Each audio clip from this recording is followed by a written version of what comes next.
Hello everyone, I'm GCROCK and we have another build video today. We release a build every Friday and today it's a build that's been given to me by Dragunov. He said that this is like the Invincible build. He said it was great against rogue agents on heroic and he ain't wrong. I got some footage of me doing heroic rogue agents in a 4-man scale. Got some footage of this build on legendary as well. I'm going to go through the build in full. We're going to get into each piece and what's rolled on it, and I really enjoy using this build. This is great for solo gameplay. If you're a solo player, you're going to smash heroic content and even legendary to a degree. Like you'll see in the legendary footage, it does hold up. So wouldn't be my personal choice for legendary, but for heroic content, you're going to get through it with ease. So this video, we're going to show you some gameplay. We're also going to show you the build in full, and if you want to skip at any point to go straight to the build, you just need to click on the timestamp in the video description. Before we get into the gameplay, can I just ask that you hit like and share to support the video? Consider hitting subscribe if you're new here to support the channel and watch more videos from me. I cover a lot in the Division 2. And once you're done with the video, we do have a fantastic gaming community that is linked down in the video description. So go and click on that link and come and check us out. We're over 13,500 members now. We're on our way to 14,000 members, and our Discord just got partnered, so we're very excited about that. Make sure you come and check us out. So now we're going to go straight into that gameplay of the build. You can see it in action. Once this is done, you'll see the build.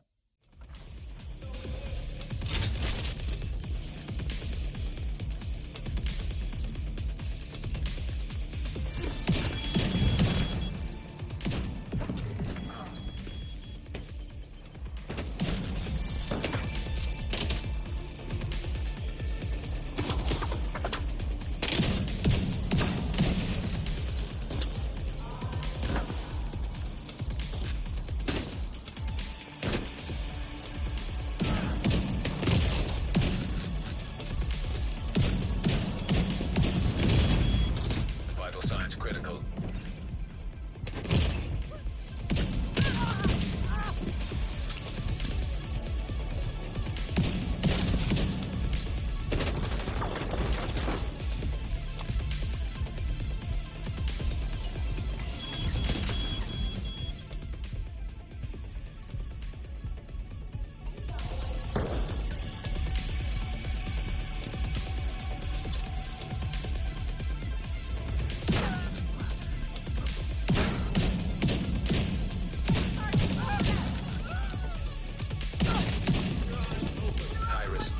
Approaching.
He's invincible.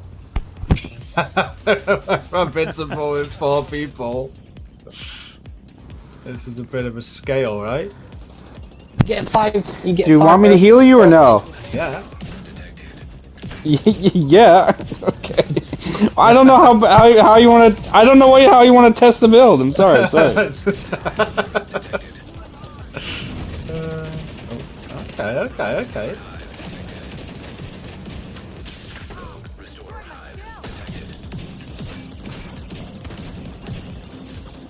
There's me heal. Okay.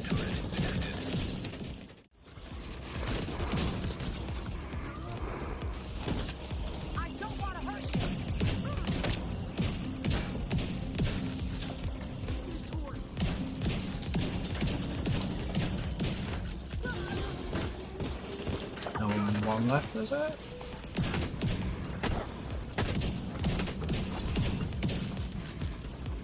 One more.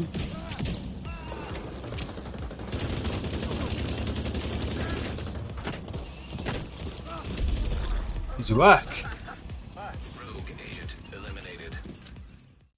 Now, starting with the specialization on the build, and we're going with the technician. Now, there's a couple of reasons for this, but I think the main thing is for the skill tier. Having a technician on this build buffs the skill tier to skill tier 6, and that gives you a lot of shield health. So that's one of the reasons. But one top tip I want to give you now before we go into the build is you're going to want to make one adjustment. Now, most people on the technician specialization are going to have the skill damage perk on. You want to take that off, and I'll show you the reason now. If we just put the skill damage perk on, so the 10% skill damage, and have a look at the artificer hive that we're using, you'll see that the skill repair is 51%. Now, this skill repair, I believe it comes into effect when it's holstered and it's repairing your shield, which is how this build works. So you get a 51% repair there.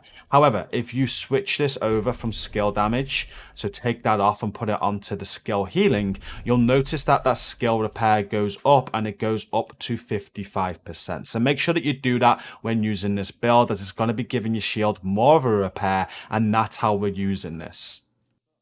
And then moving on to the build and starting with the primary weapon, we're using the most OP weapon in the game, which is the Scorpio. This weapon is insane, so you're going to want to get this and make sure it's equipped. You can see it's got shotgun damage, damage to armor, critical hit damage, and it comes with a talent septic shock. I'm sure everybody knows what this does, but you're constantly stacking enemies with buffs. You got poison, disorient, shock, and then targets will take additional damage once you get the 7 stack on them. This weapon is so OP, and you need it for this build, so make sure you get that. The secondary isn't as important, but you can use this to your advantage. So because of all the status effects you're adding with the Scorpio, what you want is any weapon that you like, really. I've gone with an AR, Dragunov does the same, and you want the talent Vindictive on it. And what Vindictive does is killing an enemy with a status effect applied grants you and all allies within 15 meters 15% critical hit chance and 15% critical hit damage for 20 seconds. So while you're stacking all those buffs with the Scorpio, if you then switch it to the secondary and get a kill, you're going to be giving your team a lot more damage and yourself. So it's quite good if you use it like that. I'm going to be honest, I didn't use the build like that at all, but it's a good thought, and it's something that Dragunov added in his video for this build, and I thought it's a very clever way of doing it. And the sidearm is a TDI card custom. You can use any sidearm you want, really. I've just got this on all of my builds, so that's why it's there. So moving on to the gear pieces and starting with the mask. We have a Bellstone Armory mask that comes with 1% armor regen. You've got armor rolled onto that, and you want critical hit chance and critical hit damage with a critical hit damage mod. The chest piece you want is a Badger Tough chest piece with Intimidate on. You've got armor, it's got repair skills on this one, critical hit damage and critical hit damage mod. Now the repair skills, I'd rather have critical hit chance if I could, I just didn't find the right piece. And with Intimidate, while you have bonus armor, you amplify total weapon damage by 35% to enemies within 10 meters. And you always have bonus armor, we'll discuss that in a moment. And then the holster is the Forge holster. This comes with skill tier and shield health. You'll want to roll critical hit damage on that. The backpack is the exotic Memento backpack, and this is where you're going to get the bonus armor from. So this comes with weapon damage, armor, skill tier, a critical hit damage mod you want on it, and you get kill confirmed. So enemies you kill drop a trophy on death. Collecting trophies provides both a short and long-term buff, the first of which scales with the number of core attributes equipped and lasts 10 seconds. You get weapon damage, bonus armor, and skill efficiency. So collecting those trophies is going to give you the bonus armor, which procs Intimidate and gives you the extra weapon damage. For every trophy collected, you gain an additional 1% weapon damage, 1% skill efficiency, and 0.1% armor regeneration for 300 seconds, and maximum is 30 stacks. You want the Memento backpack on the build. The gloves are Grupo Sombra gloves with weapon damage, critical hit chance, and critical hit damage. That's also giving you 15% critical hit damage there as the brand talent. And then the knee pads there are the Seska knee pads with weapon damage, critical hit damage, and critical hit chance. That's giving you some critical hit chance. And I forgot to tell you, with the Richter, you're getting incoming repairs, which works well with the Artificer Hive, I believe. And with the Badger Tough chest piece, you're also getting the shotgun damage. And then the skills that we're using is a Crusader shield. You can see that the health on this shield is 5.4 million. It's also at skill tier 6 with the 2 skill tier rolls there, which is on the Memento backpack and the Forge holster. And then the 3 blue rolls that we've got the blue roll on the Memento backpack and on the mask and the chest piece. It makes a skill tier 6, which makes all the difference. The shield lasts a very long time and you're hitting very hard as well. You can see the mods that I've put on there as well. And with the Artificer Hive, this comes with the Technician specialization, which is the other reason why you need to use that. And this will always heal your shield, as you're seeing in the gameplay. So this just needs to be equipped in the slot. You don't need to put the Artificer Hive down at all. In fact, you don't want to do that, because if you do that, I don't believe that it gives your shield any healed. You just keep this holstered and it's going to continuously heal your shield. So that's what that does with the 55% skill repair there. And that is the build. As Dragunov calls it, it's the invincible build. It felt quite invincible. I did go down quite a bit with it, but I think it's just practice that you need. The more practice you get with it, the better you're going to get with it. It's such a good build. Let me know what you think of the build in the comments. But one final thing is the stats. So it is a bit of a DPS build as well. You can see that we're getting 44% critical hit chance on the build with 163% critical hit damage. And you saw the numbers with the Scorpio in the gameplay. The build is hitting very hard with a tremendous amount of survivability. But that is the end of the video. Thank you all so much for watching today. Please make sure you hit like and share to support it. And now we are done. Don't forget to check out that link to our fantastic gaming community down in the video description. Also subscribe for more Division 2 content from me and check out Dragunov's channel. Until next time, thank you all so much for watching. We've got a lot of content coming over the weekend. Stay safe, guys, and peace out.